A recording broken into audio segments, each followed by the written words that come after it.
What is Lino Cut? Is it difficult? And what do I need to get started right now at home?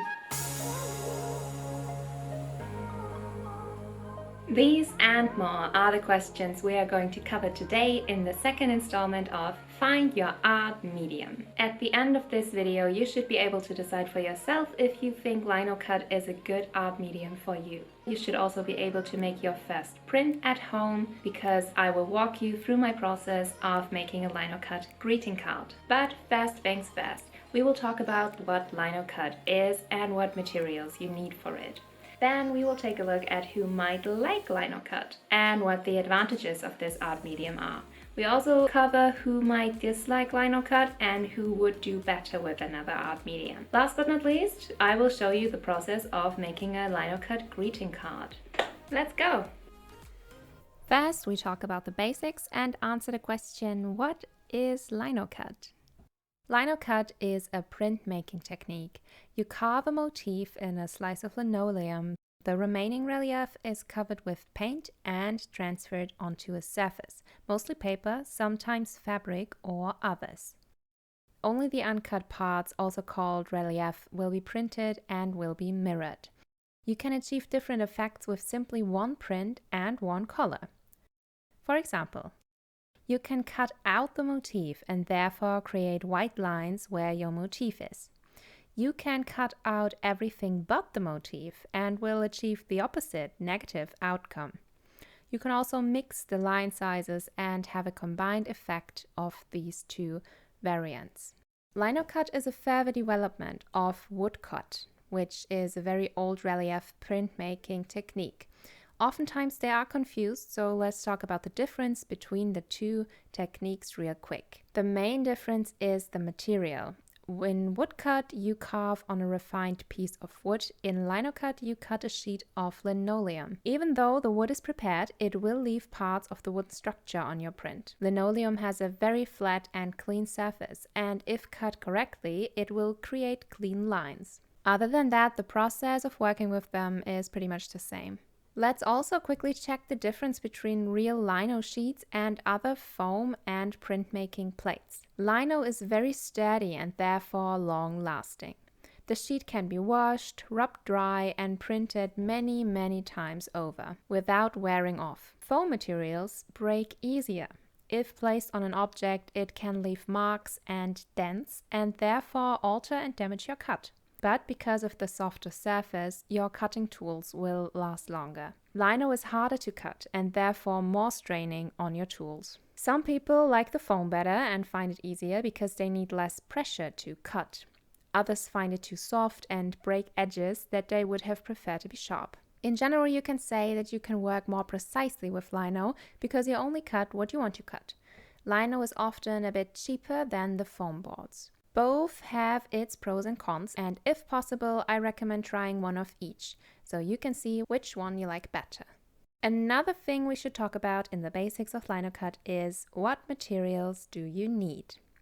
You need a lino plate, a carving tool, a paint for printing, a rubber roll to distribute the paint, a flat plate, preferably made of glass, where you can roll out the paint.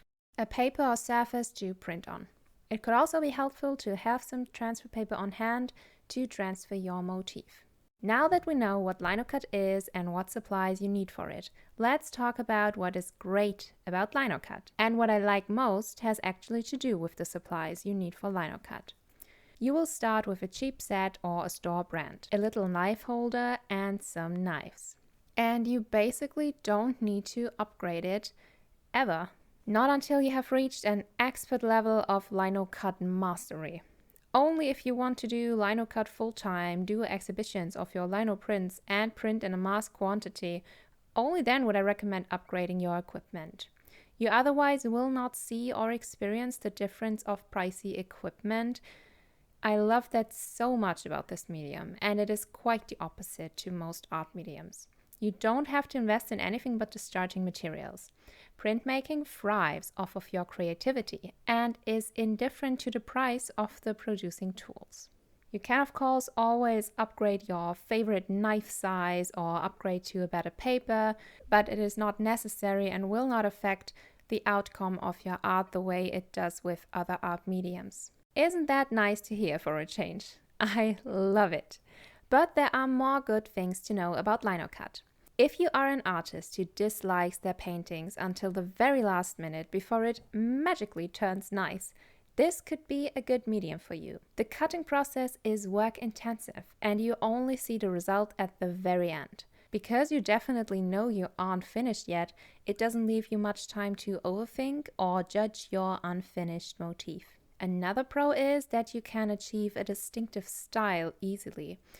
With relief printing, you automatically transfer your style onto the motif because you cut in a very unique way. Who else would like printmaking? If you like line art or working with fine liners, this could be a great challenge for you. You already know how to vary line sizes in order to achieve a nice motif, but you don't build up your lines, you take them away.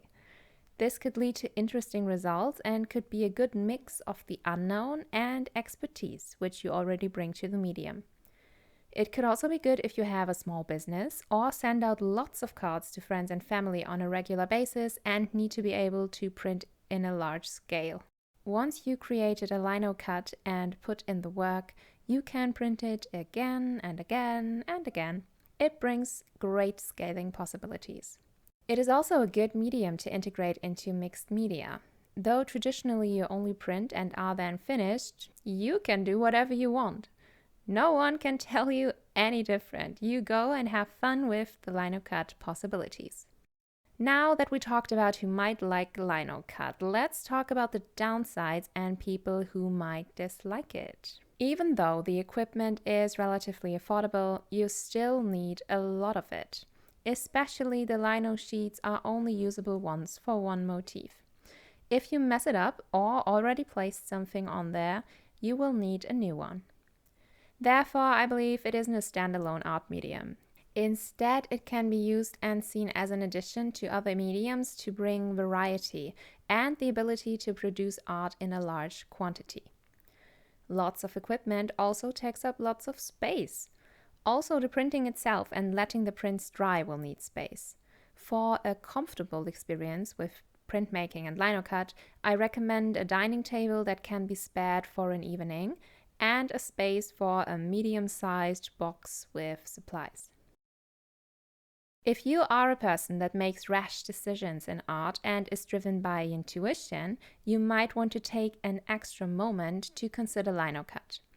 If you have a high tolerance for frustration in art, you can go ahead, no problem. But with reductive art mediums, you cannot go back once you cut out something. If you have a low tolerance for frustration in your art process, you might want to reconsider lino cut for yourself. Printmaking in general can also be difficult for people with bad motor skills. Not everyone has the ability to cut fine lines, and again, you should consider for yourself if you think it would be an enjoyable cutting process for you. Also, it takes quite some time to finish your motif. You might be working for several days on a larger print. And if you don't like fine motor things or are easily frustrated, maybe lino cut isn't for you. You can always reduce the cutting work when you use the photographic negative of your picture and only cut the necessary parts. Now you know what lino cut is. You know who would have loads of fun with it and who might struggle. I will now take you through the complete process of carving and printing a greeting card, and I will give you some tips along the way. If you want to create something that you will write on later, you always should keep in mind that your motif will be mirrored. It takes some brain gymnastics sometimes to get it right, but basically it needs to end up mirrored on your lino sheet. If you choose a transfer medium that mirrors your motif again, you need to paint it in the right direction. It can be quite tricky, but I have full confidence that you will create it in the right way. Or you will, like me, create it the wrong way 2 or 3 times. It's tricky in the beginning. Now, what you should know is that transfer paper doesn't always work on linoleum. I learned that the hard way. I even forgot and tried it again because it's been quite some time since the last time I did lino cut. So transfer paper doesn't work. There are other transfer methods, but I ended up painting it directly onto the lino sheet. You want to paint with a waterproof pigment liner. I chose some kind of CD marker, and then you choose the way you want to design and create your motif. I highly recommend making a sheet like I have with the hard motif and the different ways to cut it. That way you have a sheet where you can check whether you are choosing the right positive-negative approach at the moment.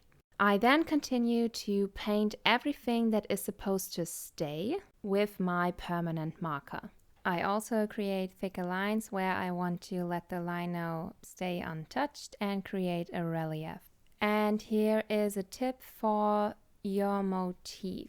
I did something very wrong. I only wanted to have the stars, the sparkles, and the balloon and banner lines stay, and the rest of the linoleum was supposed to go. And I did that. I wanted to practice carving large areas. Just to give you a heads up, if you are doing this along with me, you want to create a motif that has more relief and less gaps. Also, if possible, I recommend leaving a frame around the complete lino plate. When you transfer your motif onto the lino sheet, you will start the cutting process. First, I take a very small knife with a deep cut. So it should be shaped like the letter V. I then use this knife to skirt the motif and every line I drew on my lino sheet. Whenever possible, you want to cut away from the motif. When you finish this step, I recommend taking a brush to get rid of the larger pieces of lino and then a damp cloth to get rid of the lino dust. Now that we skirted all our lines, we will take a larger knife and a flatter one at that. We don't need the V shape anymore. We need one that is shaped like a U because we want to get rid of large areas. Always cut away from your lines if possible. Otherwise, you risk losing control of the knife and cutting away parts of your motif. It's a bit tricky at the beginning, but when you have to cover so much space and get rid of so much linoleum, soon you will know exactly how much pressure to apply. The key is not to get rid of as much lino as possible, but to have a very even surface. And now we cut and cut and cut, and it will take a long time until you've finished. As soon as you finished cutting your plate, we can make a test print. Before you print, you want to make sure that there are no pieces of lino stuck in the cut lines and that your plate is clean. Otherwise, everything that is still on your plate will be visible in your print. You also want to make sure that you roll your paint evenly on your smooth surface until it makes a sound like somebody is chewing, because then you can be sure that there are no air bubbles left in the paint. If there are air bubbles in your paint, there will be white spots in your print. If you don't have a glass sheet, you can use, for example, the glass of a picture frame if you have one at home. But be careful. If it breaks, it's very sharp.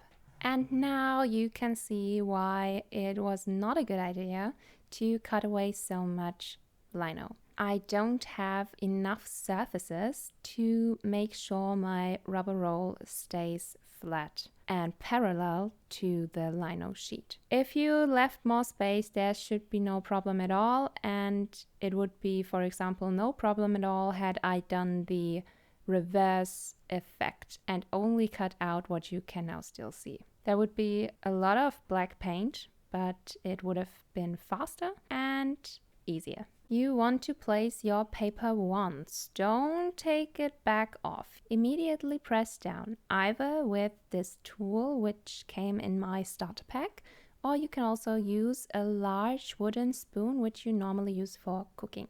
The same way you place it down, you want to remove it in one quick sweep.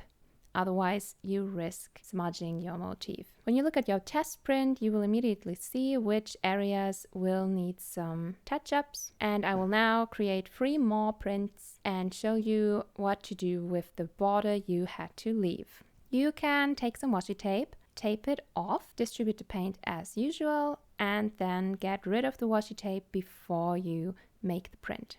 This is a very wasteful approach, and I would only recommend it if you need very clean edges and don't want to have the border at all. Another way would be to distribute the paint as before. Try to not paint on the edges, but don't be too careful. Just take a wet piece of cloth and get rid of the paint on the border. This shouldn't be a problem if you use water-based lino paint. You can basically see no difference. For this last one, I simply painted wherever I wanted to and didn't care about the border, and I think it looks very cute as well. These are the prints I created, and I think they all look very different but very pretty. And Lino Cut just has such a unique look to it.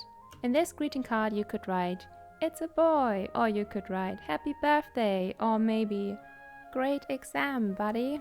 It's really universal, and I can't wait to send them out to my friends and family. It is time for the final and, please keep in mind, very subjective rating of Lino Cut. On a scale from no fun to fun, I have to admit, I would only give it 2 out of 5 stars. You have to do so much planning. It is worth it in the end, but for me it's not much fun. On a scale from pricey to cheap, I give it 5 stars. I would go with 4.5, but I just love the fact that you can keep your starting equipment forever. On a scale from know-how to easy, I would give it 3 out of 5 stars. You do need the know-how how to print, but other than that, it is mostly a matter of endurance and precision. The last category is it a hassle to use Lino Cut, or is it ready to go? And I can only give it 2 out of 5 stars. It is quite the hassle. You have to get all your materials ready, you have to let it dry, preferably overnight. It takes up lots of space and it takes forever to cut a large lino plate. I think even 2 out of 5 is pretty generous. I want to thank my currently 25 subscribers. Thank you so much. I appreciate each and every one of you. Please let me know if you have any questions about Lino Cut I didn't answer. And as always, if you want me to review a special art medium, please let me know in the comments as well. I am definitely going to look at those. Thanks for joining me, and see you in the next one. Bye.